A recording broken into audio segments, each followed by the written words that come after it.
Bonsoir. La Chine va bien. La voilà aujourd'hui grande puissance asiatique. Dans 20 ans, elle sera peut-être grande puissance mondiale. Depuis les réformes économiques voulues par Deng Xiaoping en 1977, elle se développe à toute vitesse et ses taux de croissance sont supérieurs à 10% par an depuis 1992. Mais il y a un gros problème. Pour soutenir ce rythme, il faut une croissance équivalente en énergie. Or, l'énergie en Chine ne suit pas. Faut-il produire plus ? Faut-il importer et donc devenir dépendant ? Alors commençons aujourd'hui par poser les termes de l'équation. Et puis la semaine prochaine, nous verrons comment la Chine peut y répondre dans les 20 prochaines années. En Chine, comme ailleurs, la croissance économique appelle une augmentation de la demande en énergie. Cette demande en énergie n'est pas uniforme sur l'ensemble du pays. Elle se concentre surtout au sud, dans le Guangdong et le Fujian, c'est-à-dire les zones les plus dynamiques en matière de production industrielle. Bien. Depuis 1980, la consommation d'énergie en Chine a augmenté de plus de 5% chaque année. Pour tenir le rythme de sa croissance actuelle, c'est-à-dire accompagner l'industrialisation, le développement des transports, la consommation des ménages, la production d'énergie chinoise devrait augmenter d'au moins 4% par an.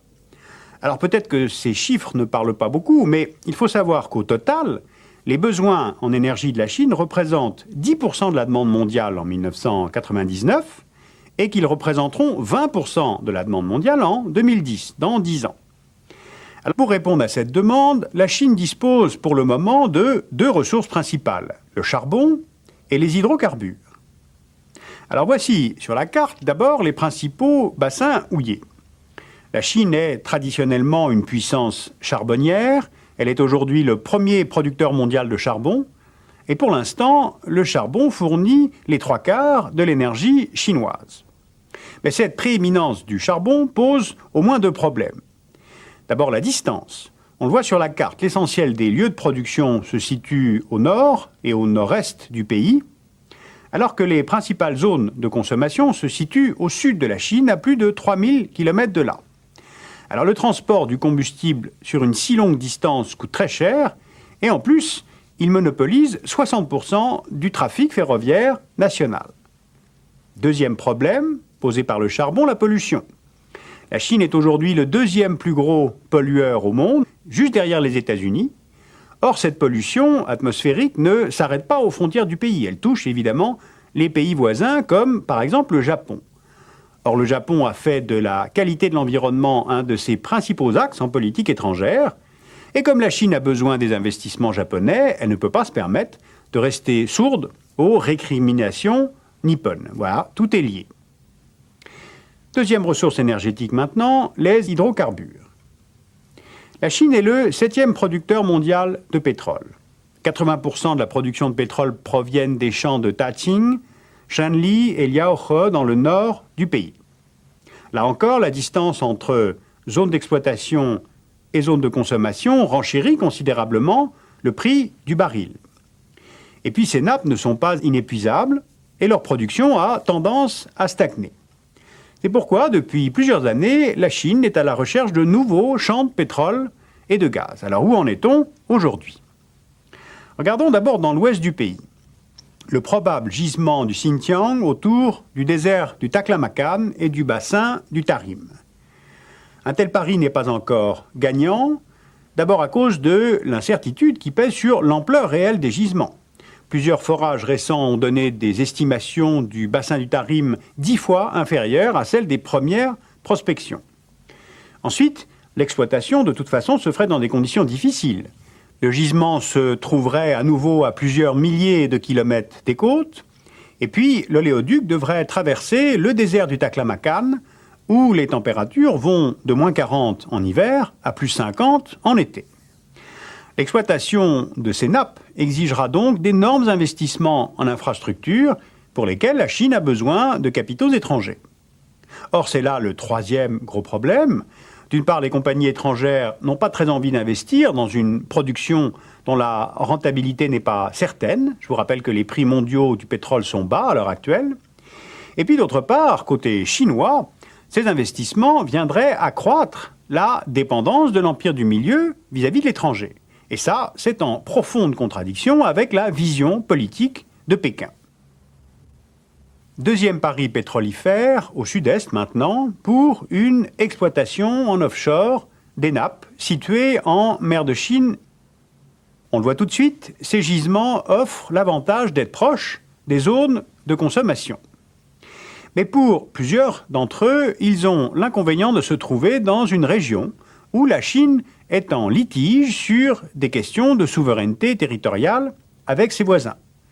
Au Japon, autour des îles Senkaku, au Vietnam, autour des îles Paracel, à l'Indonésie, autour des îles Natuna, et à 5 États autour des îles Spratly. D'ailleurs, dans le jeu d'occupation du terrain auquel se livrent les États parties prenantes au conflit, les compagnies pétrolières sont souvent utilisées comme pièces sur l'échiquier, comme par exemple la compagnie pétrolière américaine Crestone.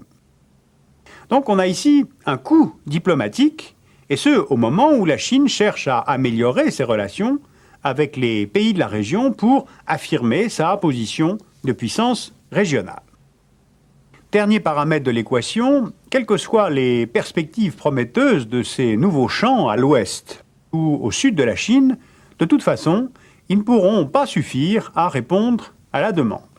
Les prévisions les plus optimistes envisagent une production de pétrole à hauteur de 160 millions de tonnes en l'an 2000, alors que la demande s'élèvera à 195 millions de tonnes par an. Le dernier problème de la production énergétique en Chine ne peut pas figurer sur les cartes, c'est la question de la rentabilité de la production. Environ 40% du charbon est produit par des entreprises d'État en Chine. Elles sont lourdes, déficitaires et obsolètes. Pékin considère que 800 000 ouvriers du pétrole sont en excédent. Donc il faut rationaliser ces entreprises d'État. Par exemple, Pékin a licencié plus de 150 000 ouvriers des mines pendant les 6 premiers mois de 1997. Mais là, les dirigeants de Pékin sont face à la contradiction suivante. Il faut réformer, certes, mais cela déplaît à une base industrielle sur laquelle s'appuie partiellement le pouvoir des dirigeants de Pékin. Or, le maintien au pouvoir du régime de Pékin dépend aussi de sa capacité à assurer la croissance. Il y a contradiction. Comme dans de nombreux pays asiatiques non démocratiques touchés par la crise, un déclin de la croissance risquerait d'engendrer des troubles sociaux qui eux-mêmes pourraient menacer la stabilité politique du régime. Voilà donc résumé l'équation. Pour la stabilité du régime, besoin de développement. Pour le développement, besoin de croissance. Pour la croissance, besoin d'énergie. Or, justement, il n'y a pas assez d'énergie. C'est ce qu'on appelle un goulot d'étranglement. Il n'y aurait donc pour sortir de cette impasse qu'une seule solution, importer. Mais quand on est au pouvoir à Pékin, une telle option touche en fait véritablement à la souveraineté nationale chinoise. Alors la semaine prochaine, nous verrons comment la Chine a décidé de résoudre cette équation politico-énergétique. Pour l'Empire du Milieu, c'est toute une conception de la place de la Chine dans le monde qui est désormais en jeu.